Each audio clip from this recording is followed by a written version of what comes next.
So you might recognize our next guest. His record stands at 50-10 with 30 wins by knockout and 5 world titles. In November, there was a Made in Rhode Island biopic about him. Believe for this, you might have heard of it. It hit theaters nationwide. I'm pleased to introduce 5-time world champion Vinny Paz to the Navigant Credit Union Broadcast Center. Vinny, how you doing? Hello, nice to meet you. Pleasure to meet you, sir. Cool. Good to see you. I know I saw you walk in, so thanks for hanging out for a while. I saw you and I didn't think it was you. You're like, oh, I recognize that girl. How you doing? It's good to see you. Good, I'm glad to be on. Good. Let's talk. All right. I just called my PR girl in Florida. You did? What'd she say? I said, Zena, put on the station. I streamed it live on my Facebook. So hopefully she sees it. That's right. She didn't answer the phone. She didn't answer, you just left a message. Left a message. That's good. All right, so you've had everybody knows you from boxing. Everybody knows you from this movie. So let's take a couple steps back. Let's go way back. So let's talk about how you really got into boxing. Let's talk way back in the beginning. How did you even get into it? Did you think, yeah, this is what I want to do? That makes me think of, I went to Muhammad Ali's funeral. I went to his wake, and I cried like a baby. You cried? Through the whole thing. My life is because of that man. I loved him when I was 5 years old. I started boxing at 5 because I watched Muhammad Ali on TV. And I just loved him, fell in love with him, thought he was the major poop, he was it. And, good looking guy, talking mad BS all the time. He was just so cool, so confident, and so good. And he never got knocked out. I never got knocked out. He never stayed down. I never stayed down. I fought. I wouldn't be here if it wasn't for Muhammad Ali. So he was kind of your role model. He was the man. Yeah, he was what I dreamt to be, and I think I did pretty good. He would have been proud of me if I met him a couple of times. Yeah. But I met him towards the end when he was starting to fail a little bit, and I didn't like seeing him that way. Because. It's tough. Yeah, tough. My father died of Alzheimer's. Ugly. Still call me champ till the day he was dead, but ugly. Hated going to see him. That's tough. Because I remember, no lie, my father one day, we're going in to see his mother in a place in Rhode Island. I can't remember the name of it. An elderly home. We're walking in, and my father was next to me, and we were walking behind some guy who was barely walking on a walker. And the guy was really bad. And we waited to the guy like maybe 15 minutes to get down the hallway, which was only 50 feet. My father said to me, he said, "Champ, I ever get like that, you put one right here in me. You hear me?" Yeah. Dad, I don't know about that. But I hear you. Does it ever? And I thought about that every day. I went to see him. Every day I went to see him. That's tough. It's tough to watch family. Yeah. Does that ever worry you after being hit in the head? Oh, yeah. A ton of times? Hey, I'm taking myself out at an earlier age because I know, that's genetic and I've been hit in the head my whole life. So that's odds are that's going to happen to me, but that's not going to happen to me. You'll be this interview. You'll say, "Wow, he really did." Cool. 60s, around there, it's cool. He still has something up there. That's about it. I've heard you have this. My father was a beast. I had very smart parents, which is why I have a couple of brain cells left. I got really lucky. You got to be lucky to have good parents, and I was very lucky. They're pretty awesome, very awesome. I've heard you have a saying something like 50 wins, 5 world titles, and 3 brain cells, something like that. Something like that. See, on that basis, 50 wins, 5 world titles, 3 brain cells left. 3 brain cells. And I'm happy with that. They're 3 very functional brain cells. Because sometimes I'll surprise you. I come up with some good shit. but Yeah, no, I know that's in my future, and I'm not looking forward to it, and I'm not going to let that happen to me. Well, let's go back to when you started boxing. Did you ever think, hey, I'm pretty good at this? Or did you think, I'm not so good at this, I really need to work really hard? Right away, I knew it was for me. Right away. How so? I was just different from everybody. You know, it's really weird. It's a crazy dynamic. I started in an organized boxing program called CLCF. Let's give the CLCF people a shout out. Give them a shout out. Cranston Leagues for Cranston's Future, which was a great thing, and it's still up and running, and you know it helps out a lot of people, a lot of kids. You know, it structured my life when I was a kid, and when I was 5, I started going there. 5 years old, and it happened to be at the time. I think it was called Eden Park. Around the Eden Park, in the swimming pool. Okay. They used the building for it, and that's where I started boxing at 5 years old because I loved Muhammad Ali, and my father took me every night, once a week, you know, all the time. My father was there cheering me on. People would be coming, and then it's so crazy because even then, when I was 5 years old, 8 years old, 10 years old, everybody came to see me. The place would always be jam-packed. And you just kind of knew. Yeah, and I knew, and I loved it. I loved the adrenaline. I loved the fight. I loved the game. You know, I loved the sport of boxing, and that's it. It was with me for good. And then that went from 5 to 10 years old. The organization CLCF boxing.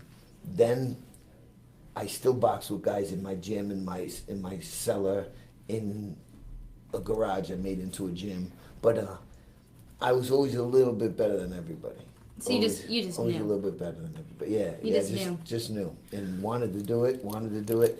Then this crazy movie came out called Rocky, and that was it. That got me hook, line, and sinker.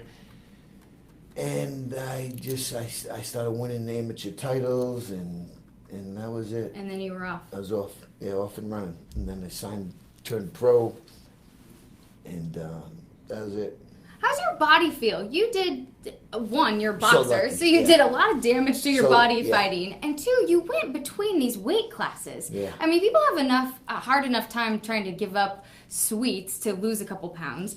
But not only did you get punched in the head and the gut, but you also lost a lot of weight, gained a lot of weight. Yeah. How's your body feel? Did you see my movie yet? I did. Oh, good. I saw it on opening night. I'm glad you saw. Good. Yeah, good. I liked Cool.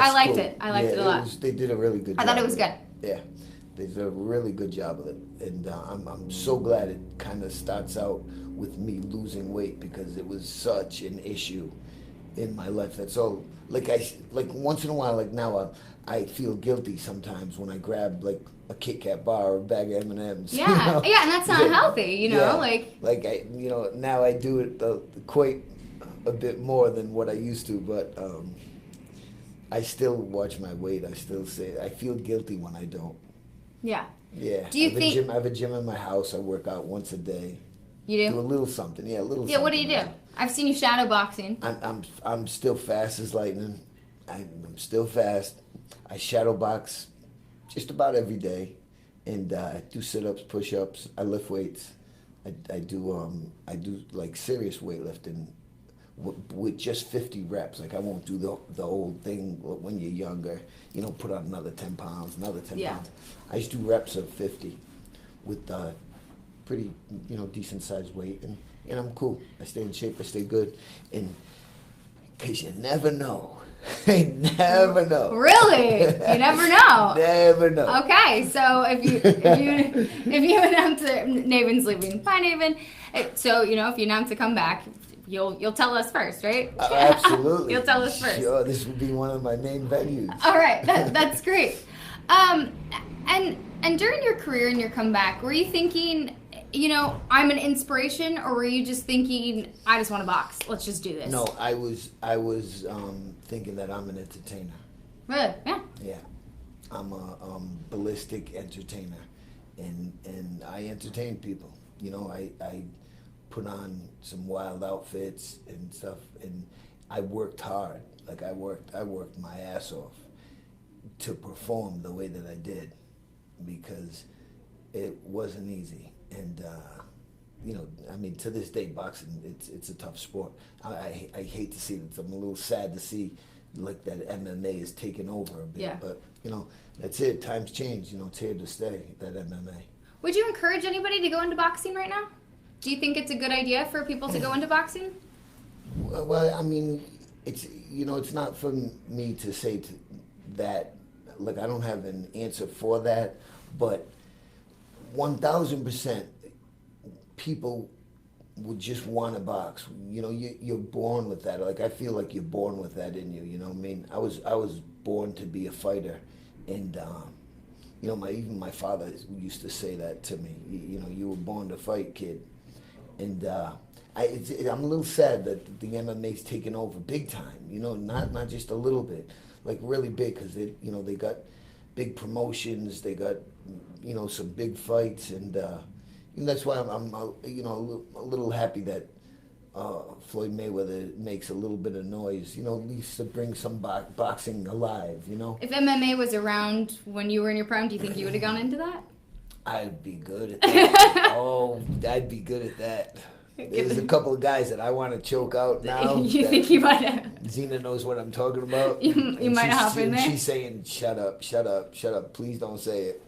Don't. And I think people saw your movie and thought it was somewhat inspirational. Do you think you are a role model? Do you think you fit that? I don't know about role model, but inspiration, 1,000%. You know, role models. It's big two words. In a way, I am, of course. You know, I lived my life a little bit wild, but very disciplined at the same time. You know, and that's life. You know, you gotta have fun. You gotta live it up. But there's times where you gotta have discipline, and you gotta, you know, kick yourself in the ass and do what you got to do. And you know, that's basically what I have done my whole life. Yeah. But I wild out when it's time to party. I'm at the top of the game. True, Molly. Yeah, and I've been to the Playboy Mansion 4 times. That's more. I've been 0, so that's more than me. And you know, Vinny, you overcame your accident, and you did like to have some fun, and you have overcome some challenges, both personal and professional. Which everybody has to at some point, you know, and that's life. And how have you overcome that? Because there's some people in this state that have said, you know, you don't deserve the fame that you've gotten. So how have you overcome those personal challenges? Well, see, people who talk like that have never done nothing with their life and just jealous of what I did, because, like, how could you say that to about my career? Like, you know, it's ridiculous to even say. Like, when I hear you say it, that's so stupid. You know, and I'm not even bragging, but I did fight on TV my whole life. My whole life, every fight was televised. I had the most viewers watch my fights. I've turned on a lot of people.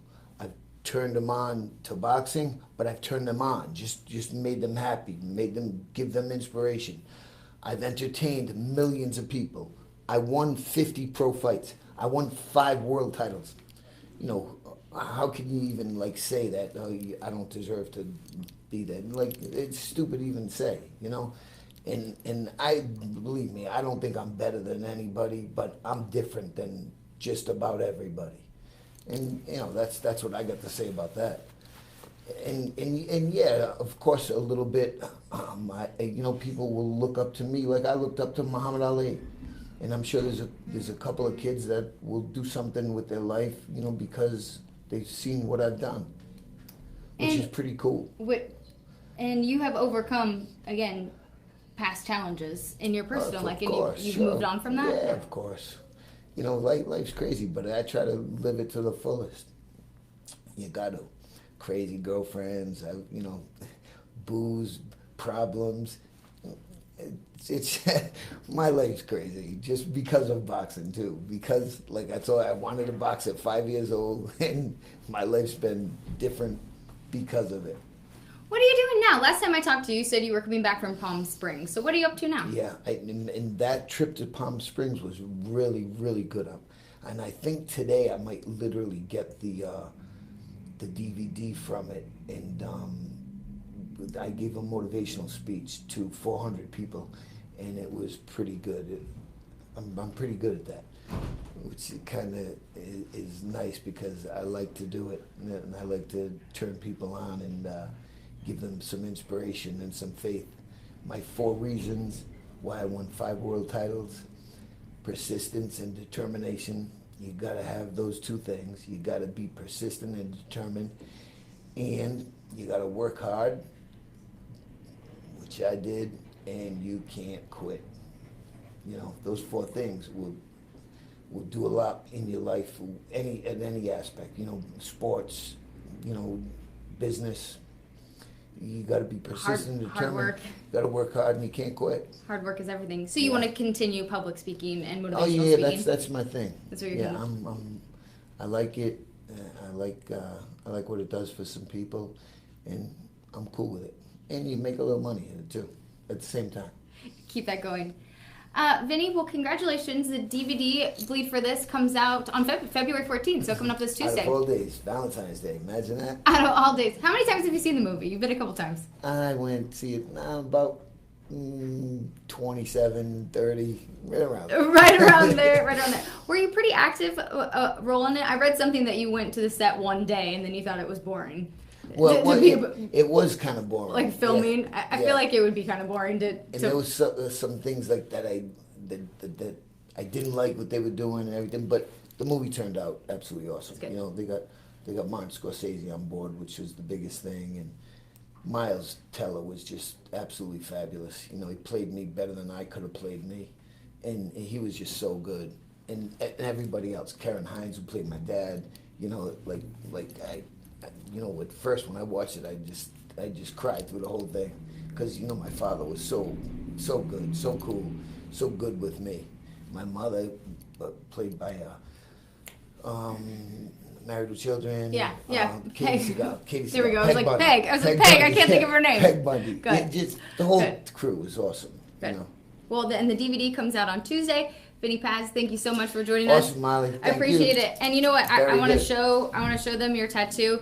Vinny texted me an emoji of his hand last night, and I thought that was hilarious. So, thank you so much again. Appreciate your time. Zena gave me that That was awesome. The emoticon. Say thank you, Zena. Zena, that was hilarious. All right, Vinny, thank you. Awesome. We'll catch up. Thanks. All right, everyone. So thank you so much for joining us. Go Local.